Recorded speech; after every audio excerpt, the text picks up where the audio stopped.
Δεν ξέρω τι να παίξω στα παιδιά, στην αγορά, στο λάριο. Είμαι μεγάλος με τυράντες και γυαλιά κι όλο φοβάμαι το αύριο.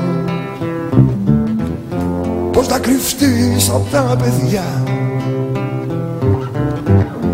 έτσι κι αλλιώς τα ξέρουν όλα και μας κοιτάζουν με μάτια σαν κι αυτά. Για το όταν ξυπνούν στις 2 η ώρα, ζούμε μέσα σε ένα όνειρο που τρίζει σαν το ξύλινο ποδάρι της γιαγιάς μας. Μα ο χρόνος, ο αληθινός, σαν μικρό παιδί είναι εξοριστός. Μα ο χρόνος, ο αληθινός, είναι ο γιος μας, ο μεγάλος κι ο μικρός.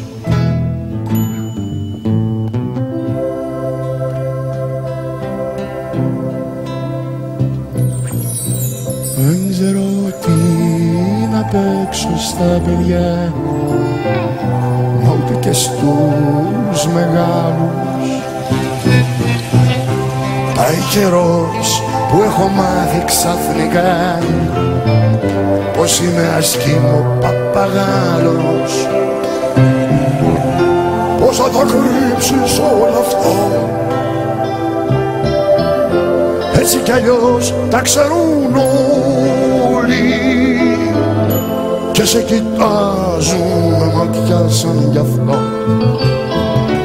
Όταν γυρνάς ξανά στην πόλη, ελάτε, ζούμε μέσα σε ένα όνειρο που τρίζει σαν το ξύλινο ποδάρι της γιαγιάς μας.